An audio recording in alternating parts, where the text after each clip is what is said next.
قبرستان کا واقعہ ہے۔ ایک بہت بڑے بادشاہ کا اکلوتا بیٹا تھا۔ نام تھا شہزادہ ہارون۔ محل میں پلا سونے کے نوالے کھائے، ریشم کے کپڑے پہنے، غرور اس کے سر چڑھ کر بولتا تھا۔ وہ کہتا تھا، میں شہزادہ ہوں، موت مجھے چھو نہیں سکتی۔ ایک دن وہ شکار پر نکلا۔ راستے میں ایک پرانا قبرستان آیا۔ وہاں ایک بوڑھا چوکیدار قبریں کھود رہا تھا، کپڑے پھٹے ہوئے، ہاتھوں پر چھالے، چہرے پر غربت۔ شہزادے نے گھوڑا روکا اور ہنس کر کہا، او بڑے، ساری زندگی قبریں کھودیں ملا کیا۔ میں دیکھ شہزادہ ہوں، میرے پاس محل، خزانے، غلام۔ بوڑھے نے سر اٹھایا، اس کی آنکھوں میں عجیب سی چمک تھی۔ وہ بولا، بیٹا، آج تو شہزادہ ہے، کل تو میری جگہ ہوگا، اور میں تیری جگہ۔ شہزادہ کہا مار کر چلا گیا۔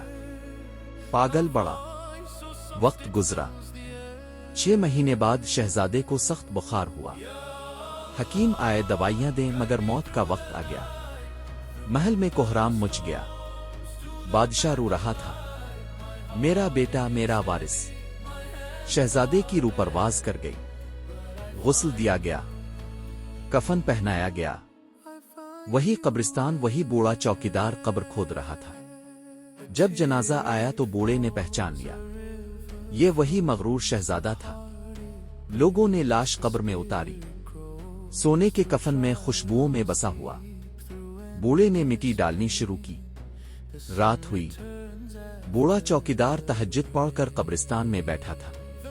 اچانک اس قبر سے رونے کی آواز آئی، ہائے میری تنہائی، ہائے میرا اندھیرا، کہاں گیا میرا محل، کہاں گئے میرے غلام۔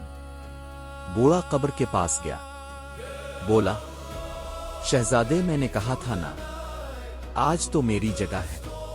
قبر سے آواز آئی، بابا مجھے بچا لو، یہاں سانپ ہیں، بچھو ہیں، قبر مجھے دبا رہی ہے، میرے اعمال کالے ہیں، میں نے نماز نہیں پڑھی، غریبوں کو دھتکارا۔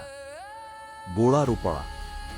اس نے آسمان کی طرف ہاتھ اٹھائے، اللہ، یہ جوان ہے، اسے معاف کر دے۔ میں 40 سال سے اس قبرستان کی چوکیداری کر رہا ہوں۔ ہر نماز کے بعد مردوں کے لیے دعا کرتا ہوں، اللہ میری 40 سال کی دعاؤں کے بدلے اس بچے کو بخش دے۔ اچانک قبر روشن ہو گئی، خوشبو پھیل گئی۔ آواز آئی، اے نیک بندے، تیری دعا قبول ہوئی، ہم نے اس شہزادے کو معاف کیا۔ جا بادشاہ کو بتا دے، تیرے بیٹے کی قبر جنت کا باغ بنا دی گئی ہے۔ صبح بادشاہ قبر پر آیا۔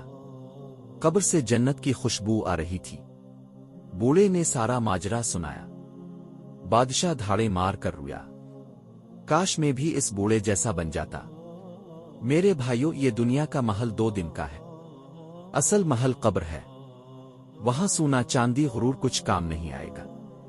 کام آئے گی تو صرف نماز، قرآن اور کسی نیک بندے کی دعا۔ آج ہی توبہ کر لو۔